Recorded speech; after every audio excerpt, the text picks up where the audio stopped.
Welcome to our UPA 7 Presents, where we are going to discuss the subject of health reform in SDA. So our prayer thoughts, it's coming from Christian Temperance and Bible Hygiene, 53. It was written in 1890. It says, to keep the body in a health condition, in order that all parts of the living machinery may act harmoniously, should be a study of our life. The children of God cannot glorify Him with sickly bodies or dwarfed minds. Those who indulge in any species of intemperance, either in eating or drinking, waste their physical energies and weaken moral power. So, brothers and sisters, we see that to keep the body in health condition, in order that all the parts of human machinery may act harmoniously, should be a study of our life. Should be our study of our life. Because inspiration says the children of God cannot glorify God with sickly bodies or dwarfed minds. Last paragraph, Counsels on Food and Diet, page 18, paragraph 1 and 2, it says, since the laws of nature are the laws of God, it is plainly our duty to give these laws careful study. We should study their requirements in regard to our own bodies and conform to them. Ignorance in these things is sin. So ignorance to this health reform message, brothers and sisters, it is a sin, as inspiration has illustrated it. So the study of our health reform should be our study, our earnest study, brothers and sisters. So take heed for this prayer thought. So let's look into, in the beginning, brothers and sisters, what was the diet of man? So let's go to the book of Genesis chapter 1, verse 29 through to verse 31. It says, and God said, behold, I have given you every herb bearing seed, which is upon the face of all the earth, and every tree in the which is the fruit of a tree yielding seed. To you it shall be for meat, brothers and sisters. And to every beast of the earth, and to every fowl of the air, and to everything that creepeth upon the earth, wherein there is life, I have given every green herb for meat. And it was so. And God saw everything that he had made, and behold, it was very good. And the evening and the morning were the sixth day. Brothers and sisters, we see that the Bible is telling us to say, in the beginning, the diet of man never included flesh meat, but the meat of a man which was given to be eating, it was herbs, every tree bearing seeds, and fruits. Vegetables was the diet of man in the beginning. That's what the Bible is telling us, brothers and sisters. Let's read what the inspiration says on Counsels on Food and Diet, page 16, paragraph 1. It says, God desires us to reach the standard of perfection made possible for us by the gift of Christ. He calls upon us to make our choice on the right side, to connect with heavenly agencies, to adopt principles that will restore in us the divine image. In his written word and in the great book of nature, he has revealed the principles of life. It is our work to obtain a knowledge of these principles and by obedience to cooperate with him in restoring health to the body as well as to the soul. Brothers and sisters, inspiration is encouraging us that God desires us human beings to reach the perfection of standard made possible by the gift of Christ, that we may be working with God to restore health in human body. Inspiration says, in his written words and in the great book of nature, he has revealed the principles of life. It is our work to obtain a knowledge of these principles, and by obedience to cooperate with him in restoring health to the body as well as to the soul. So solemn word of the inspiration, brothers and sisters. So when was meat given to man? When was meat given to man? Let's read, brothers and sisters, the book of Genesis chapter 9, verses 1 through to verses 5. It says, "And God blessed Noah and his sons, and said unto them, Be fruitful, and multiply, and replenish the earth. And the fear of you and the dread of you shall be upon every beast of the earth, and upon every fowl of the air, upon all that moveth upon the earth, and upon all the fishes of the sea. Into your hand are they delivered. Every moving thing that liveth shall be meat for you. Even as the green herb have I given you all things. But flesh with the life thereof, which is the blood thereof, shall ye not eat. And sure your blood of your lives will I require. At the hand of every beast will I require it. And at the hand of man, at the hand of every man's brother, will I require the life." Brothers and sisters, we see the inspiration. The Bible is telling us that when the flood of Noah came, we see that everything was wiped out of the face of the world, and we see that Noah was permitted to eat meat, brothers and sisters, on a condition that they should also remove blood. They should drain blood. They should not eat blood. So we see that that's when man was allowed to eat meat, because herbs, green vegetables, fruits were wiped out of the face of the earth. That's when man was given a permission. So let's see that when everything was restored, was man also given a permission to continue eating meat? Brothers and sisters, I will destroy man. I will destroy man. Let's read Patriarchs and Prophets, page 92, paragraph 1 says, "The world was in its infancy, yet iniquity had become so deep and widespread that God could no longer bear with it. And he said, I will destroy man whom I have created from the face of the earth. He declared that his spirit should not always strive with the guiltless. If they did not cease to pollute with their sins the world and its rich treasures, he would brought them from his creation, and would destroy the things with which he had delighted to bless them.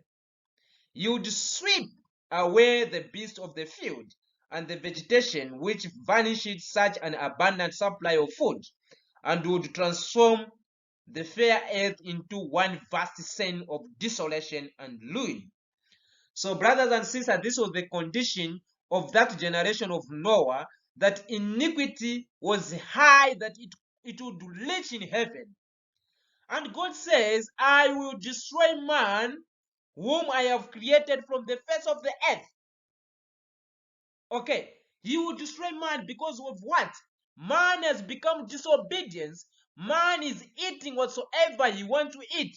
Man is doing all sorts of iniquity, violence upon the earth.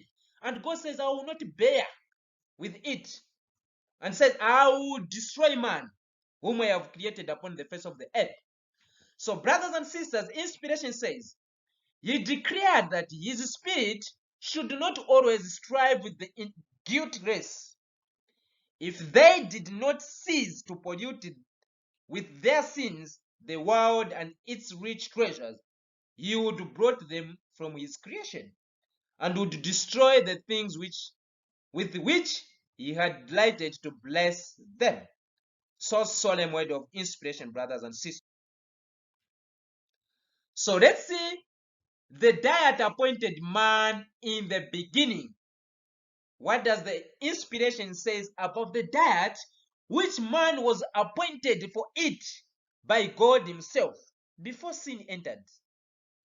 So let's read from Ministry of Healing, page 311, paragraph 1 and paragraph 2. It says, the diet appointed man in the beginning did not include animal food.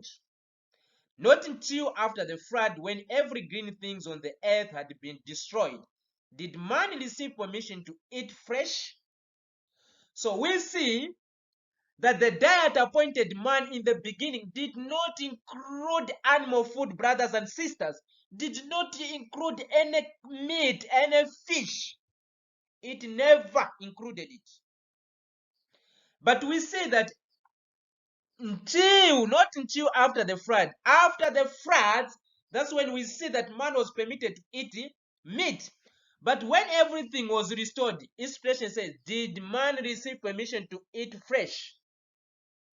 Did he receive permission? Let's read the second paragraph, brothers and sisters. It says, in choosing man's food in Eden, the Lord showed what was the best diet. In the choice made for Israel, he taught the same lesson. He brought the Israelites out of Egypt and undertook their training that they might be a people for his own possessions. Through them, he desired to bless and to teach the world. He provided them with the food best adapted for this purpose. Not flesh, but manna, the bread of heaven. It was only because of their discontent that their murmuring for the fresh pot of Egypt that animal food was granted them, and this only for a short time. Its use brought disease and death to thousands, yet the restriction to a non-fresh diet was never highly accepted. It continued to be the cause of discontent and murmuring, open or secret, and it was not made permanent, brothers and sisters. Here we see that inspiration is telling us to say, in choosing man's food in Eden, the Lord showed what was the best diet for man. So when God chose the diet for man in Eden before sin entered, God shows exactly what was best diet for man. Did the food of Adam when he was in Eden included fresh meat? No, brothers and sisters, it never did. Then we see that the same lesson which God gave to Adam and Eve in the Garden of Eden, he also taught it through the children of Israel when they came out of Egypt. He provided them with what? With manna, the bread of heaven. And what did the children of Israel did? Because of discontent and murmuring for the fresh pot of Egypt, that animal food was granted them. And the children of Israel began to murmuring, and God says, oh, let me give you that you may see that there is a danger in eating meat. Inspiration says they were granted, they were given meat, and what happened for a short time, it brought diseases and death to thousands, not just a few. Thousands died because of that meat they ate. So can something which is coming from God kill a man? Obviously not. Why? Because it is the best food from God. But this meat, they cried it for themselves. So God shows them, say, meat, it is not good for man. Brothers and sisters, let us awake to this. Let us not criticize things which are straight and straightforward. Brothers and sisters, the step God used to refrain man from eating meat So let's read Numbers chapter 11, verses 4 through to verse 14. It says, "And the mixed multitude that was among them fell a lasting, and the children of Israel also wept again, and said, Who shall give us flesh to eat?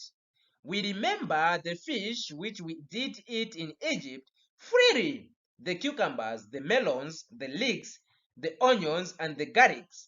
But now our soul is dried away. There is nothing at all beside this manna before our eyes. And the manna was as coriander seed, and the color thereof as the color of Beniram. And the people went about and gathered it, and grounded it in mills, and beat it in mortar, and baked it in pans, and made cakes of it. And the taste of it was as the taste of fresh oil. And when the dew fell upon the camp in the night, the manna fell upon it. Then Moses heard the people weep throughout their families, every man the door of his tent. And the anger of the Lord was kindled greatly. Moses also was displeased. And Moses said unto the Lord, Wherefore hast thou afflicted thy servant? And wherefore have I not found favor in thy sight, that thou layest the burden of these people upon me? Have I conceived all these people? Have I begotten them, that thou shouldest say unto me, Carry them in thy bosom, as a nursing father beareth the sucking child, unto the land which thou swayest unto their fathers? Whence should I have flesh to give unto all these people? For they weep unto me, saying, Give us flesh, that we may eat. I am not able to bear all these people alone, because it is too heavy for me. So, brothers and sisters, we see how the children of Israel lusted for fresh meat. And God provided them with manna, and they said, No, there is nothing beside this manna. Our souls are drying away. We want meat. We remember the cucumbers, the melon, the garlic, the meat which we ate freely in Egypt. But remember, brothers and sisters, the children of Israel, when they were in bondage in Egypt, they were suffering. They were suffering, brothers and sisters. And God delivered the children of Israel from the bondage of the Egyptian. He led them through the wilderness to reform them, and he provided them with manna, the bread of heaven, that they should reform from that eating meat, to remind them that meat, it is deadly. Meat, it is dangerous. But what they do, brothers and sisters? They cried for the meat. They told Moses, and Moses said to God, I will not be able to bear this burden. These people, they cry to me, Give us flesh to eat, give us meat to eat. I will not be able to bear. And God says to Moses, Okay, choose for me 70 men, that I may remove half of the spirit in you and put into them, that thou shalt not bear the burden alone. You will bear the burden with them. Brothers and sisters, let's continue the story of the children of Israel. What happened after they cried for meat? So let's go to verse 30, brothers and sisters, of Numbers chapter 11 through to verse 35. It says, And Moses got him into the camp, and he and the elders of Israel, and there went forth a wind from the Lord, and brought quails from the sea, and let them fall by the camp, as it were a day's journey on this side, and as it were a day's journey on the other side, round about the camp, and as it were 2 cubits high upon the face of the earth. And the people stood up all that day, and all that night, and all the next day. And they gathered the quails. Ye that gathered least gathered 10 homers. And they spread them all abroad for themselves round about the camp. And while the flesh was yet between their teeth, ere it was chewed, the wrath of the Lord was kindled against the people, and the Lord smote the people with a very great plague. And he called the name of that place Kibothatava, because there they buried the people that lasted. And the people journeyed from Kibothatava unto Hazeroth and abode at Hazeroth. So, brothers and sisters, we see that the children of Israel, they rested for meat, and God provided them with the quails. And ye that gathered 10 homers. And this inspiration says, upon just chewing that meat, brothers and sisters, the wrath of God was kindled against the people, and the Lord smote the people with a very great plague. So we see that the people died upon just chewing that meat. So it is not the plan of God, brothers and sisters, that today we should be eating meat. It is not the plan of God. It is because of lasting for meat. You see what sin can do, brothers and sisters? Lasting for fresh meat. They died. They died. So this happened after the flood of Noah. This has happened after the flood of Noah. So here are the reform, brothers and sisters, let us adhere to it. So, brothers and sisters, second step God used to refrain man from fresh eating. So let's read from Testimony for the Church, volume 1, page 187, paragraph 1. It says, God leads his people on step by step. He brings them up to different points calculated to manifest what is in the heart. Some endure at one point, but fall off at the next. At every advanced point, the heart is tested and tried a little closer. If the professed people of God find their hearts opposed to this straight work, it should convince them that they have a work to do to overcome. If they would not be spilled out of the mouth of the Lord, said the angel, God will bring his work closer and closer to test and to prove every one of his people.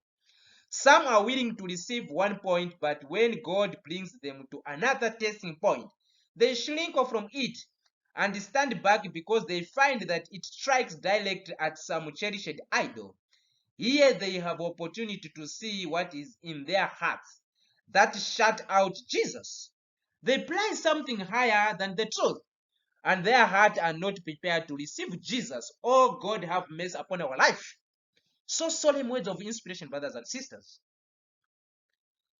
that we see that at every advanced point, the heart is tested and tried a little closer.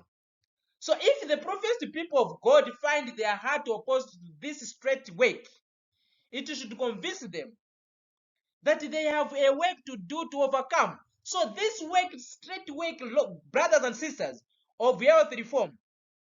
So if we find that we are opposing this work, brothers and sisters, it should convince us that we have a work to do to overcome.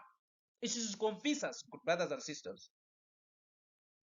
So individuals are tested, brothers and sisters. Let's read the same book, Testimony for the Church, volume 1, page 187, paragraph 1. Individuals are tested and proved a length of time to see if they will sacrifice their idols and heed the counsel of the true witness. If any will not be purified through obeying the truth and overcome their selfishness, their pride, and evil passions, the angel of God have the charge. They are joined to their idols, let them alone, and they pass on to their work, leaving these with their sinful trait and subdued to the control of evil angels. Those who come up to every point and stand every test and overcome, be the price what it may, have heeded the counsel of the true witness, and they will receive the latter rain, and thus be fitted for translation. So, brothers and sisters, if we are tried and tested and we are not overcoming, or sad, brothers and sisters, it is sad. But when we are tested and tried and we overcome, then be the price that we have heeded the true counsels of God, that will be ready to be translated to heaven. But if we do not overcome, brothers and sisters, so sad and so solemn words of the inspiration. So God proves his people in this world. What does he prove? Testimony for the Church, volume 1, page 188, paragraph 1 says, God proves his people in this world This is the fitting up place to appear in his presence. Here in this world, in these last days, persons will show what power affects their heart and controls their action. If it is the power of divine truth, it will lead to good works. It will elevate the receiver and make him noble-hearted and generous like his divine Lord. But if evil angels control the heart, it will be seen in various ways. The fruits will be selfishness, covetousness, pride, and evil passions. So this is what will happen to those who exalt themselves. They do not want to give away the meat-eating issue. This is so sad, brothers and sisters. So sad. Because inspiration says, here in this world, in these last days, persons will show what power affects their heart and controls their action. If it is the power of divine truth, it will lead to good works. It will elevate the receiver and make him noble-hearted and generous like his divine Lord. So if the receiver receives the truth, it will affect their heart and controls their action. They will control their action. But if they do not, brothers and sisters, they will never, ever control their action. So, brothers and sisters, the heart is deceitful above all things. Testimony for the Church, volume 1, page 188, paragraph 2, it says, the heart is deceitful above all things and desperately wicked. Professors of religion are not willing to closely examine themselves to see whether they are in the faith. And it is a fearful fact that men are leaning on a false hope. Some lean upon an old experience which they had years ago. But when brought down to this heart-searching time, when all should have daily experience, they have nothing to relate. They seem to think that a profession of the truth will save them. When they subdue those sins which God hates, Jesus will come in and sup with them and they with him. They will then draw divine strength from Jesus and will grow up in him and be able with only triumph to say, thanks be to God which giveth us the victory through our Lord Jesus Christ. It would be more pleasing to the Lord if lukewarm professor of religion had never named his name. So solemn word of inspiration. So we see that the heart is deceitful above all things, brothers and sisters, and desperately wicked. So we see that professors of religion are not willing to closely examine themselves to see whether they are in faith. So professors of religion, brothers and sisters, let us examine ourselves, that we see, are we in harmony with the faith which we hold, with the doctrine which we hold. As we are Seventh-day Adventist Church, we hold a doctrine of the Isaiah chapter 8, verse 20. To the law and to the testimony, if they do not speak according to this word, brothers and sisters, there is no light in them. There is no light. So we should take the Bible and the testimonies that we may speak the truth, brothers and sisters, that we may be able to revive and to reform. Because others, they hold on the experience of the old things which happened long ago. Inspiration says, but when brought down to this heart-searching time, when all should have a daily experience, they have nothing to relate, nothing at all. Why? Because they seem to think that a profession of truth will save them. When they subdue to those sins which God hates, Jesus will come in and sup with them, and they with him. But brothers and sisters, if we challenge the idols which did the children of Israel, which did that generation of Noah, we will never sup with Jesus Christ. Because we don't want to give out the cherished sins of which the children of Israel lasted for meat when they come out of Egypt. Let us revive and reform, brothers and sisters. This is the straight testimony of the message of us as Seventh-day Adventist Church. To bear with Christ, to teach health reform to the church, brothers and sisters, that brethren and sisters, they may know the truth about health reform. We should not close our ears and our heart that we may receive this straight testimony, brothers and sisters. It is our message which we need to bear as the professed people, as the Laodicean church, which is the Seventh-day Adventist church. Brothers and sisters, why do some of our ministers reject health reform? Why do they reject health reform, brothers and sisters? A question can come like that. Why do they reject?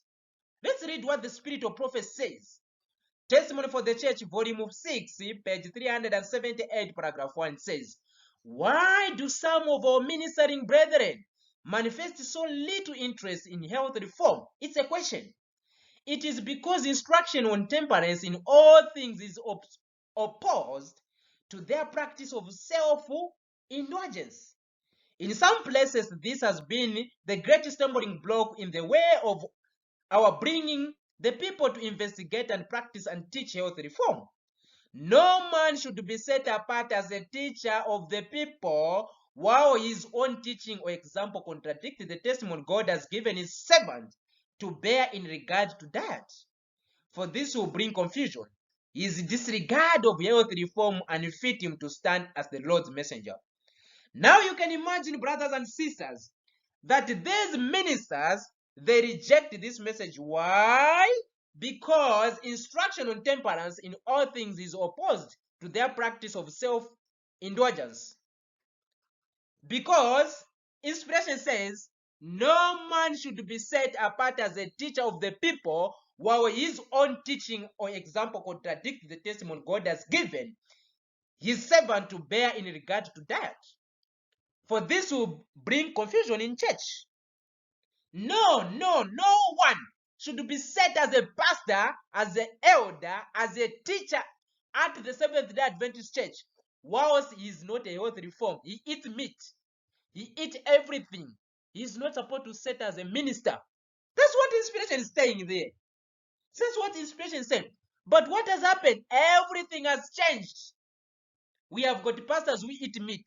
We have got teachers who eat meat, elders. What are they going to teach the people? Nothing at all. Nothing at all. Why? Because the instruction on temperance in all things is what? Is opposed. And what do? They bring a stumbling block in the way of bringing the people to investigate and practice and teach health reform. So solemn words of inspiration, brothers and sisters. All should know how to eat and drink. All should know how to eat and drink. Testimony for the Church, volume 6, page 378, paragraph 2, it says, the light that the Lord has given on this subject in his word is plain, and men will be tested and tried in many ways to see if they will heed it. Every church, every family need to be instructed in regard to Christian temperance. All should know how to eat and drink in order to preserve health. We are amid the cross of sins of this world's history, and there should be harmonious action in the ranks of Sabbath keepers. Those who stand aloof from the great work of instructing the people upon this question do not follow where the great physician leads the way. If any man will come after me, Christ said, let him deny himself and take up his cross and follow me. So solemn word of inspiration, brothers and sisters. All should know how to eat and drink in order to preserve health. We are amid cross of sins of this world's history, and there should be harmonious action in the ranks of Sabbath keepers. This is the great work God which has given the servant of God to bring to us, so that every man will be tested and tried in many ways to see if they will heed it. Every church, every family needs to be instructed in regard to Christian temperance, brothers and sisters. Let not our ministers set evil example. They should not set evil examples. I'm reading from Counsels on Food and Diet, page 399, paragraph 3, and page 401. It says, let not any of our ministers set an evil example in the eating of fresh meat. Also solemn word of inspiration. Let them and their families live up to the light of health reform. Let not our ministers animalize their own nature and the nature of their children. Children whose desire have not been restrained are tempted not only to indulge in the common habit of intemperance, but to give loose rein to their lower passions and disregard purity and vital. These are led on by Satan not only to corrupt their own bodies, but to whisper their evil communication to others. If parents are blinded by sin, they will often fail of discerning these things. To parents who are living in the cities, the Lord is sending the warning cry, gather your children into your own houses. Gather them away from those who are disregarding the commandment of God, who are teaching and practicing evil. Get out of the cities as fast as possible. So, brothers and sisters, we see inspiration says, let not any of our ministers set an evil example in eating of flesh meat. Let not any minister set evil example by what?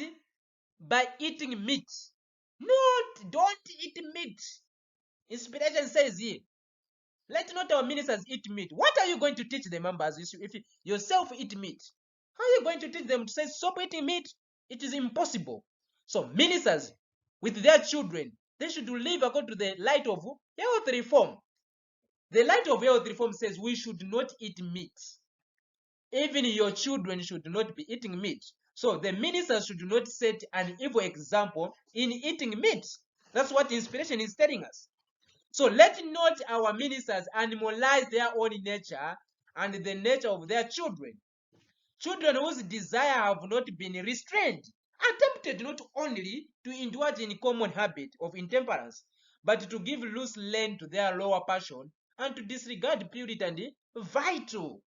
So solemn word of inspiration, brothers and sisters. We need to disregard eating meat. Ministers, preach to the members, teach the members that they should not eat meat. Let us them live according to the light of health reform. Inspiration says, men make mistakes in drinking cold water with their meals. Councils on Food and Diet, page 420, paragraph 1 says, men make a mistake in drinking cold water with their meals taken with meals. Water diminishes the flow of salivary glands, and the colder the water, the greater the injury to the stomach.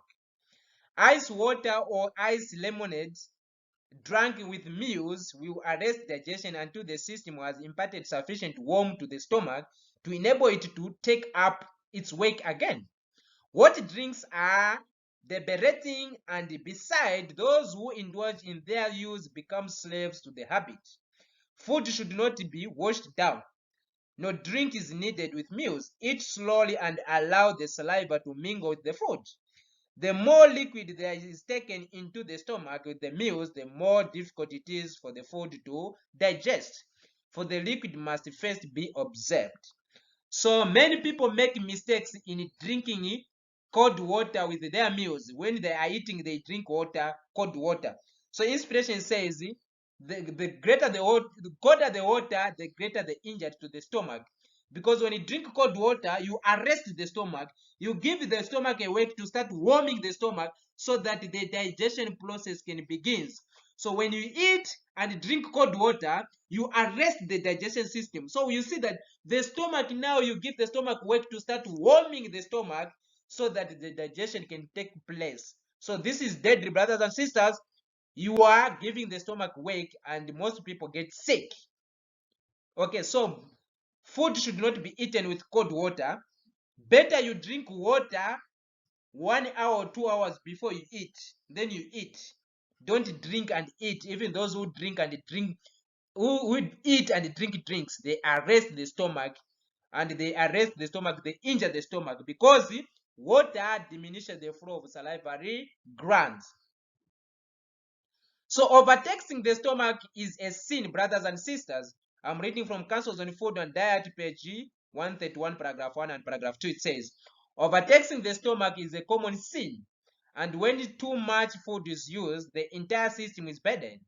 Life and vitality, instead of being increased, are decreased. This is Satan's plan to have it. Man uses up his vital forces in unnecessary labor in taking care of an excess of food. So we see that overeating, overtaxing the stomach, it is a common sin. How many times do we sin, brothers and sisters? Overtaxing the stomach is a common sin.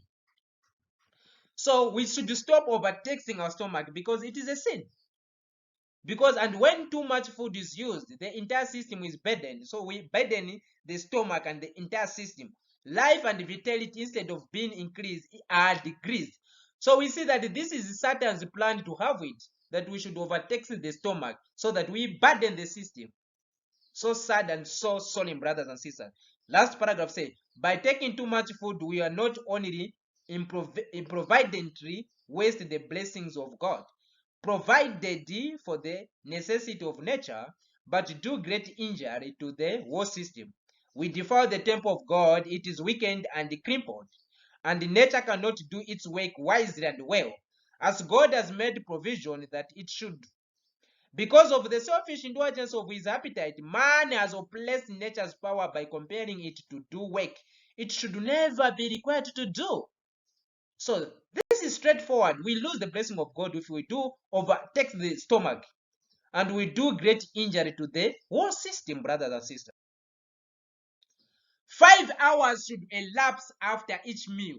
So 5 hours should elapse after each meal. Let's read from Counsels on Food and Diet, page 173, paragraph 1 says, the stomach must have careful attention. It must not be kept in continual operation. Give this misused and much abused organ some peace and quiet and rest. After the stomach has done its work for one meal, do not crowd more work upon it before it has had a chance to rest and before a sufficient supply of gastric juice is provided by nature to care for more food. 5 hours at least should elapse between each meal, and always bear in mind that if you would give it a trial, you would find that 2 meals are better than 3. So brothers and sisters, we see that the expression says when you eat food, 5 hours should elapse. That's when you can eat another meal. So but we find that people, they will eat shim at lunch, then within 10 minutes they are eating a roasted maize. Within 5 minutes they are also eating cucumber. Within 10 minutes again they are eating groundnuts. Within again 20 minutes they are eating banana. Within again they are eating apple. Brothers and sisters, inspiration says 5 hours should elapse after each meal. And it says when you give it a trial, you find that 5 hours, two meals are better than 3 meals, because there is this custom of eating breakfast, eating lunch, eating supper. So we see that when you eat, brothers and sisters, 5 hours should elapse, because if you eat lunch then you continue eating, you are giving the stomach a burden to continue in operation. The stomach also needs to rest, need enough to do digestion process, brothers and sisters. Late suppers, brothers and sisters. So late supper to be avoided. So late suppers to be avoided, brothers and sisters. So we see that the inspiration says on Counsels on Food and Diet, page 173, paragraph 2 and paragraph 4, it says, it is the custom and order of society to take a slight breakfast, but this is not the best way to treat the stomach. At breakfast time, the stomach is in a better condition to take care of more food than at the second or third meals of the day. The habit of eating a sparing breakfast and a large dinner is wrong. Make your breakfast correspond more nearly to the heartiest meal of the day. So we see that eating a sparingly food at breakfast, it is a customary and it is wrong. And eating a large food at dinner, it is wrong. Because the expression says at breakfast, that's when the stomach is ready to receive more food. You are supposed to eat more food at breakfast compared to eating at supper time. So inspiration says more persons of sedentary habit, late suppers are practically harmful. With them, the disturbance created is often the beginning of disease that ends in death. So solemn and so sad, brothers and sisters. Last paragraph says, in many cases, the fatness that leads to a desire for food is felt because the digestive organs have been too severely taxed during the day. After disposing of one meal, the digestive organs need rest. At least 5 hours or 6 hours should intervene between the meals. And most persons who give the plan a trial will find that 2 meals a day are better than 3. So, brothers and sisters, let us not burden the stomach. People die because you can imagine you eat a heavy supper, then you sleep. Then, as you are sleeping, your stomach is busy digesting, brothers and sisters. When you sleep, your stomach has to be also arrested. It has to rest as you are sleeping. Not you are sleeping, your stomach is digesting. You end up dying a miserable death. And then you say, oh, he was witched. There are witches. No, you have wished for yourself. You killed yourself. Food should be eaten slowly, brothers and sisters. I'm reading from Ministry of Healing, page 305, paragraph 1 and paragraph 2. It says, food should not be eaten very hot or very cold. If food is cold, the vital force of the stomach is drawn upon in order to warm it before digestion can take place. Cold drinks are injurious for the same reason. While the free use of hot drinks is debilitating, in fact, the more liquid there is taken in the meal, the more difficult it is for the food to digest. For the liquid must be observed before digestion can begin. Do not eat largely of salt. Avoid the use of pinkle and spiced food. Eat an abundance of fruits, and the irritation that cause for such drink at mealtime will largely disappear. Food should be eaten slowly and should be thoroughly masticated. This is necessary in order that the saliva may be properly mixed with the food and the digestive fluids be called into action. So food, brothers and sisters, should not be eaten very hot or very cold. Because if you eat cold food, you give the stomach a wake to start warming the food so that digestion can start begin to take place. So, brothers and sisters, food must be masticated. Don't eat like you people are chasing you. No. Eat slowly and masticate. The use of soda and baking powder. Councils on Food and Diet, page 342, paragraph 1 says, the use of soda and baking powder in bread making is harmful and unnecessary. Soda causes inflammation of the stomach and often poisons the entire system. Many housewives think that they cannot make good bread without soda, but this is an error. If they would take the trouble and learn better method, their bread would be more wholesome and to a natural taste, it would be more palatable. So we see that soda and baking powder are harmful and unnecessary because they cause inflammation of the stomach and often poison the entire system. The use of vinegar, brothers and sisters, it says the salads are prepared with oil and vinegar. Fermentation takes place in the stomach, and the food does not digest but decays and liquefies.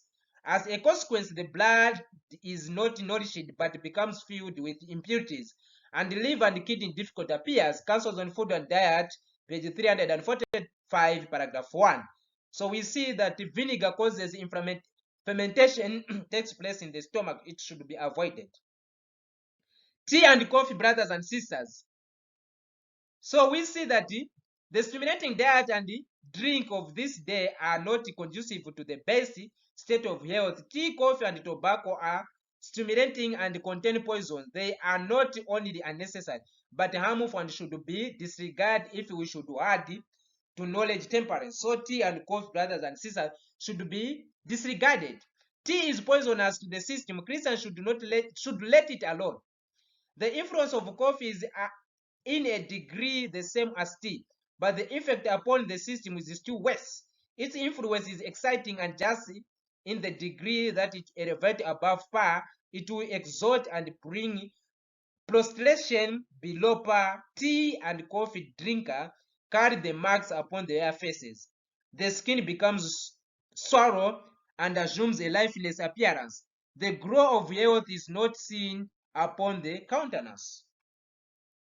So a heaven to gain a hell to shun. Counsels on Food and Diet, page 328, it says, we should not be prevailed upon to take anything into the mouth that will bring the body into an health condition, no matter how much we like it. Why? Because we are God's property. You have a crown to win, a heaven to gain, a hell to shun. Then, for Christ's sake, I ask you, will you have the light shine before you in clear and distinct rays, and then turn away from it and say, I love this and I love that? God calls upon every one of you to begin to plan to cooperate with God in his great care and love, to elevate, enable, and sanctify the whole soul, body, and spirit, that we may be workers together with God. It is better to let sweet things alone. Let alone those sweet dessert dishes that they placed on the table. You do not need them. You want a clear mind to think after God's order. So we see, brothers and sisters, that we have a crown to win, a heaven to gain, and hell to shun. So we should shun hell and gain heaven, brothers and sisters, by disregarding those things which we like and we love, and live according to the light of healthy reform. Poor cooking is a sin, brothers and sisters. Counsels on Food and Diet, page 251, says, it is a sin to place poor prepared food on the table, because the matter of eating concerns the well-being of the entire system. The Lord desires people to appreciate the necessity of having food prepared in such a way that it will not make sour stomach and in the consequence sour temper. Let us remember that there is a practical religion in a love of good bread. So it is a sin to place a poor prepared food. If you place a meat food on the table, it is a sin because it is a poor prepared food. It is not a health food. Continue, brothers and sisters. Let not the work of cooking be looked upon as a sort of slavery. What would become of those in our world if all who are engaged in a cooking should give up their work with the firm excuse that it would not sufficient divinity cooking may be regarded as desirable than some of lines of work, but reality it is a science in value above all other sciences. Those who eat fresh meat, those who eat flesh are but eating grains and vegetables at second hand, for the animal receives from these things the nutrition that produces growth.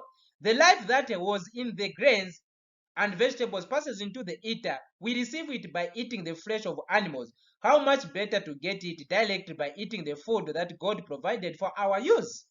Flesh was never the best food, but its use is now doubly objectionable, since disease in animals is so rapidly increasing. Those who use fresh food little know what they are eating. Often they could see the animal when living and know the quality of the meat they eat.